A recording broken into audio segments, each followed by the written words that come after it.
तो मंथरा और गंभीर होकर के और फफक करके रोने लगी। जो उस पर ऐसा आक्षेप किया गया कि वो विकलांग है, कुंवर है उसके पीठ पर, ये बहुत दुख की बात है वास्तव में। किसी विकलांग को यदि कहिए कि तुम विकलांग हो तो उसे बहुत दुख होता है। तो जो भी हो, मंथरा को इसने बड़े बड़े कठोर शब्दों में व्यवहार किया, उसे बोली।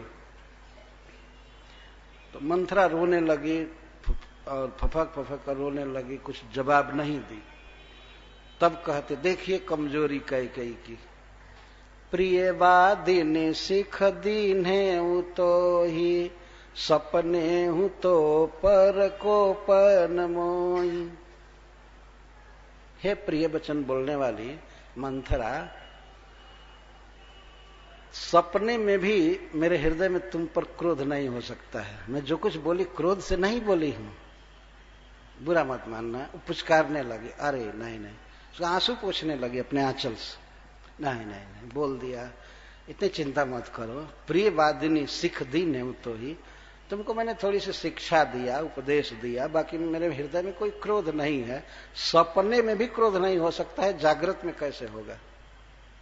कभी सपना भी नहीं देखूंगी कि मैंने कुंवरी पर क्रोध किया। देखिए इसकी बात, सपने में भी क्रोध नहीं है। तुम प्रिय वादिनी हो, तुमने प्रिय वचन कहा है, यह कहा है कि राम का कल राज्याभिषेक होगा। इस शब्द के समान, इस वाक्य के समान मेरे लिए कोई प्रिय वाक्य नहीं है इस संसार में। मैं तो मनाती रहती हूं कि कब राम का राज तिलक होगा, हमेशा मनाती रहती हूं। इसलिए तुम प्रिय वचन बोली हो, इस कारण से हम सपने में भी तुम पर मेरा क्रोध नहीं होगा। लेकिन कारण पूछने लगी, यह है कमी, ये मनुष्य मात्र की कमी है, लेकिन स्त्रियों में विशेष कमी होती है। सुनने लगती। इतनी विरुद्ध बात सुनना नहीं चाहिए था। सुदिन सुमंगल दायक सोई, तोर कहा जहि दिन फूर होई। मंथरा, वही हमारे जीवन का सबसे सुंदर दिन होगा और सुमंगल देने वाला, जो तुम्हारा कहा हुआ वचन सत्य होगा। जिस दिन राम का राज्याभिषेक होगा, उस दिन से बढ़ करके मेरे जीवन में कोई सुमंगलदायक दिन नहीं होगा। तो बहुत अच्छा तुमने सूचना दिया, और इस सूचना के कारण मैं तुमको मनमानी वस्तु देना चाहती हूं। कोई भी रत्न हार आदि तुम मांग सकती हो। और इसके बाद समझाते, देखो तुमने कहा कि राम का राज्याभिषेक महाराज करा रहे हैं कल, तो ये तो बिल्कुल ठीक है। जेठ स्वामी सेवक लघु भाई, यह दिन कर कुल रीति सुहाई। ये नियम है रघुवंश का कि बड़ा भाई स्वामी होता है, राजा होता है, और छोटे भाई उसके सहायक, उसके सेवक जैसे होते हैं। यह रघुवंश की बहुत सुहावनी रीति है। यह दिन कर कुल रीति सुहाई। किस तरह से रानी कैकेयी अपने वंश के इस परंपरा का स्वागत कर रही है, बहुत अच्छा हो रहा है, बहुत अच्छा हो रहा है। ये तो सामान्य भी अगर कोई बड़ा भाई है तो राजा बनता है, फिर राम के लिए तो कहना ही क्या। राम तो समस्त गुणों से विभूषित हैं। एक चौपाई में छोड़ दिया, जब उसने यह भी कहा था, जब मंथरा यह कही कि राम को छोड़ करके किसका कुशल है, ये है वो है, तो रानी ने ये इतना तक डांटा था और कहा था, पुनियस बहुरी कहसी घर फोरी, तब धरी जीभ कढ़ाव उतोरी। यदि फिर जबान खोली ना इस तरह की, अरे घर फोरी, हमारे घर में झगड़ा लगाने वाली, अगर ऐसी बात फिर बोली तो तुम्हारी जीभ उखड़वा लूंगी, जिसे जीवन भर तुम नहीं बोल पाओगी। घर फोरी कहेगी इस तरह से बोली थी। और अब क्या चापलूसी कर रही है कैकेयी कि नहीं, तुमने जो हमें सूचना दिया वही सबसे सुखद दिन है, और रघुकुल की रीति है, तुमको इसमें दुख नहीं होना चाहिए। तो राम तिलक जो साचे काली, देव मांगु मन भावतियाली। अगर सचमुच राम का कल राज तिलक है तो तुम्हारे मन में जो इच्छा हो मुझसे मांगो। मैं इतना प्रसन्न हूं ये समाचार सुनकर कि तुम्हारी इच्छा को मैं पूरी कर सकती हूं, तुम मुझसे मांगो। सचमुच राम का राज्याभिषेक है ना। ये सुनकर के तो और दुखी होती थी वो मंथरा, और दुखी होती थी। और भगवान श्री राम के विषय में मां कैकेयी कहती है, कौसल्या सम सब महतारी, राम ही सहज सुभाय पियारी। देखो, राम ऐसे हैं कि वे सभी माताओं से कौशल्या जैसा ही स्नेह करते हैं, प्रेम करते हैं। कौशल्या को जितना मानते हैं उतना ही सुमित्रा को भी मानते हैं और हमें भी मानते, बल्कि हमसे ज्यादा प्रेम करते हैं। मुँह पर करही स्नेह विशेषी, मैं करी प्रीति परीक्षा देखी। हमने तो राम की अनेकों बार प्रेम की परीक्षा ली है कि हमसे कितना प्रेम करते हैं। तो हम पर वे सदा कौशल्या जी से भी अधिक प्रेम करते हैं। ये कैकेयी का विचार है। देखिए, ये कॉन्शियसनेस, चेतना, कितनी निर्मल भावना है भगवान के प्रति, भगवान में प्रेम है। तो कहती है, मुंह पर करहि स्नेह विशेखी, मैं करी प्रीति परीक्षा देखी। राम हमसे बहुत प्रेम करते हैं, सभी माताओं से। विशेखी का यहां अर्थ है कि कौशल्या जी से ज्यादा प्रेम करते हैं हमसे। मैं बार बार परीक्षा लेकर के देखी हूं। और मैं तो मनाती हूं कि यदि फिर से हमें मनुष्य जन्म मिले और मैं यदि स्त्री बनूं तो राम मेरे गर्भ से जन्म लें। यही मेरी अभिलाषा रहती है। जो विधि जन्म देई करि छोहू, होहू राम सिय पूत पतोहू। मैं विधाता से, ईश्वर से हमेशा प्रार्थना करती हूं कि जब भी मुझे मनुष्य शरीर मिले और कदाचित दैव जोग से मुझे स्त्री का शरीर मिले तो राम मेरे गर्भ से जन्म ले, मेरे पुत्र बने और सीता मेरी पुत्र वधू बने। कितना निर्मल भाव है। जौ विधि जन्म देई करि छोहू, छोह करके यदि ईश्वर को मेरे प्रति छोह हो, दया हो और मुझे वो मनुष्य जीवन दे, स्त्री का शरीर दे, तो मैं यही फिर मांगती हूं विधाता से कि राम मेरा पुत्र बने और सीता मेरी पतोहू बने। इतना भाव व्यक्त कर रही है, पर गलती क्या हो रही है कैकेयी की? वो जो उसके मुख से सुनना चाहती है, यही सबसे बड़ी गलती। सुनने पर उसका चित्त बदल जाएगा। प्राण समान राम प्रिय मोरे, तिनके तिलक क्षोभ कस तोरे। श्री राम मुझे प्राण से भी अधिक प्रिय हैं। प्राण समान राम प्रिय, प्राण के समान प्रिय। प्राण कितना प्रिय है व्यक्ति को। यदि किसी का कंठ दबाया जाए, नाक दबाई जाए, सांस लेने के लिए बंद कर दिया जाए तो कहेगा अरे छोड़ दे, छोड़, आए हाय मर जाएंगे। इसको प्राण कहते।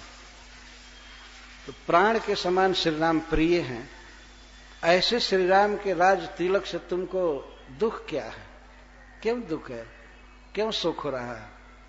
क्या जरूरत थी सुनने की? उसको शोक हो या खुशी हो? वैसे थर्ड क्लास की स्त्री के मुख से क्या सुनने की जरूरत थी? शास्त्रों के द्वारा ये सिखाया जाता है, इतिहास बताता है कि मनुष्य को कैसे सावधान रहना चाहिए, किसकी बात सुननी चाहिए, किसकी बात नहीं सुननी चाहिए। कौशल्या जी से प्रेम था कैकेयी को, सुमित्रा से प्रेम था, लक्ष्मण से, श्री राम से तो कहना ही क्या, और महाराज दशरथ से प्रेम था। पतिव्रता स्त्री थी वास्तव में, लेकिन उसने कुसंग किया। एक बहुत नीचे लड़की की बातों को उसने सुना और उसको अपना सलाहकार रखी थी। रात दिन किसी बात को बताती रहती थी उसे, यहां तक कि अपने पति के साथ जो कैकेयी की बात हुई थी पहले, बहुत वर्ष पहले, जब स्वर्ग में गए थे राजा दशरथ, और उस समय क्षत्रियाणी होने से कैकेयी ने अपने पति को युद्ध में सहायता किया था। उस बात से महाराज दशरथ बहुत प्रसन्न थे और इतना खुश थे कि उन्होंने कह दिया कि तुम 2 वरदान मुझसे मांगो, कोई भी चीज मैं दूंगा, ऐसा उन्होंने कहा था। यद्यपि यह भी गलती थी, राजा दशरथ काम के अधीन थे कैकेयी के प्रति। कैकेयी बहुत सुंदरी स्त्री थी और महाराज की सेवा भी उसने किया था, इसलिए वो उसको अधिक मानते थे। और अधिक मानने का ये अर्थ नहीं है कि तुम कह दो कि जो भी मांगो। स्त्री को इतना छूट नहीं देनी चाहिए।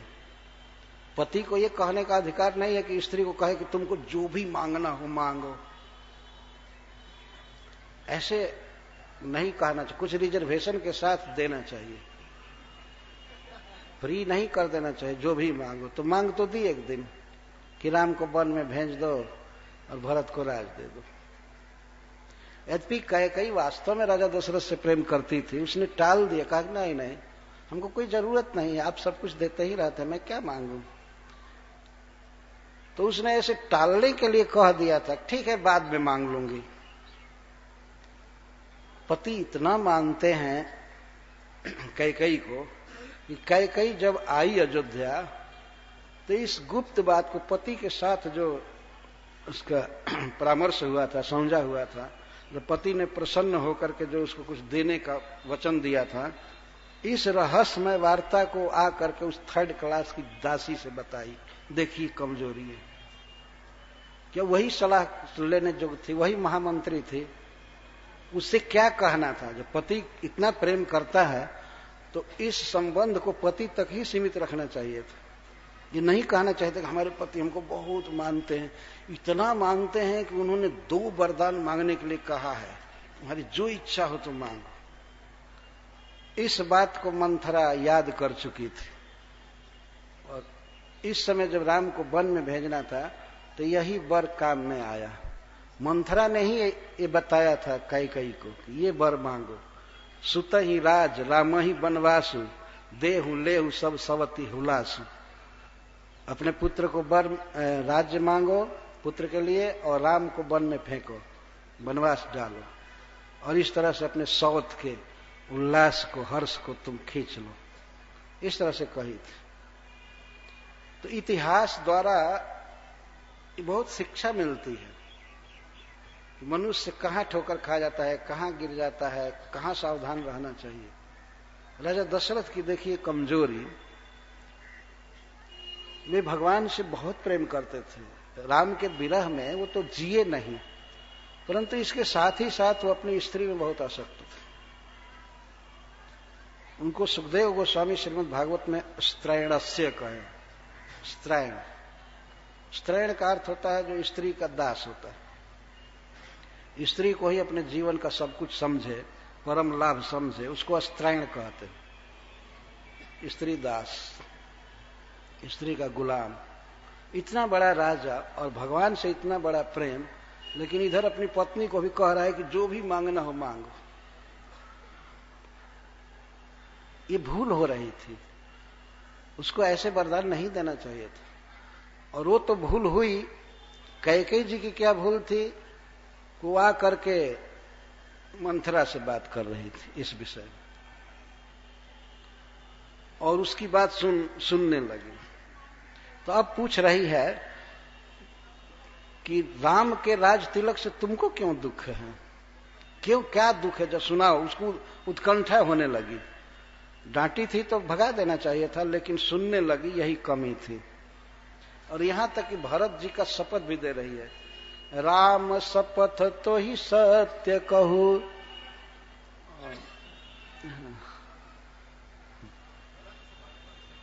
भरत शपथ, हाँ भरत शपथ तो ही सत्य कहूं, परिहरि कपट दुराव, हरस समय विस्मय करसी, कारण मोहि सुनाओ। तुम्हें भरत की सौगंध, तुम हमसे कपट मत करो, दुराव मत करो। देखिए इस तरह की बात, कपट और दुराव के अलावा उसको कुछ करना ही नहीं था। और कहे तुम्हें भरत की क्रिया, भरत का शपथ दिला रही। ऐसे ऐसे शपथ देने पर उसको विश्वास है कि मंथरा झूठ नहीं बोलेगी, जबकि वो झूठ बोलने में एक नंबर की थी, पर कैकेयी जी की गुण बुद्धि थी उस मंथरा में।